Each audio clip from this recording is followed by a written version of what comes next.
नमस्कार दोस्तों, स्वागत है आपका हमारे YouTube चैनल पर। फिर से उपस्थित है एक नई कहानी के साथ। चतुराई और बुद्धि के सही इस्तेमाल के लिए बीरबल के किस्से खूब मशहूर हैं। बादशाह अकबर के ऊपर आई मुसीबतों को बीरबल हमेशा चुटकियों में सुलझा देते थे।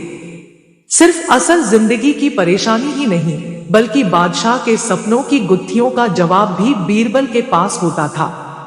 ऐसा ही एक किस्सा है बादशाह के अजीब सपने का। आइए आपको सुनाते हैं पूरी कहानी। एक बार की बात है जब बादशाह अकबर गहरी नींद से अचानक उठ गए और फिर रात भर सो नहीं सके। वो बहुत परेशान थे क्योंकि उन्होंने अजीब सा सपना देखा था जिसका मतलब वो समझ नहीं पा रहे थे। उन्होंने देखा कि उनके एक के बाद एक सारे दांत गिरते चले गए और आखिर में सिर्फ एक ही दांत बचा। इस सपने से वह इतने चिंतित हुए कि उन्होंने इसके बारे में सभा में चर्चा करने के बारे में सोचा। अगले दिन सभा में पहुंचते ही अकबर ने अपने विश्वसनीय मंत्रियों को सपना सुनाया और सभी से राय मांगी। सभी ने उन्हें सुझाव दिया कि इस बारे में किसी ज्योतिष से बात करके सपने का मतलब समझना चाहिए। बादशाह को भी यह बात सही लगी।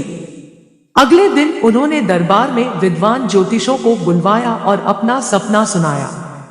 इसके बाद सभी ज्योतिषों ने आपस में विचार विमर्श किया। फिर उन्होंने बादशाह से कहा, जहांपना, इस सपने का एक ही मतलब निकलता है कि आपके सभी रिश्तेदार आपसे पहले ही मर जाएंगे। ज्योतिषों की यह बात सुनकर अकबर को बहुत गुस्सा आया और उन्होंने सभी ज्योतिषों को दरबार से जाने का आदेश दिया। उन सभी के जाने के बाद बादशाह अकबर ने बीरबल को बुलाया और कहा, बीरबल, तुम्हारे अनुसार हमारे सपने का मतलब क्या होगा? बीरबल ने कहा, हुजूर, मेरे हिसाब से आपके सपने का मतलब यह था कि आपके सभी रिश्तेदारों में से आपकी उम्र सबसे ज्यादा होगी और आप उन सभी से ज्यादा समय तक जीते रहेंगे। इस बात को सुनकर बादशाह अकबर बहुत खुश हो गए। वहां मौजूद सभी मंत्रियों ने सोचा कि बीरबल ने भी ज्योतिषों की ही बात को दोहराया है। इतने में बीरबल ने उन मंत्रियों से कहा कि देखो, बात वही थी, बस कहने का तरीका अलग था। बात को हमेशा सही तरीके से सामने रखा जाना चाहिए। मंत्रियों को इतना कहकर बीरबल सभा से चले गए।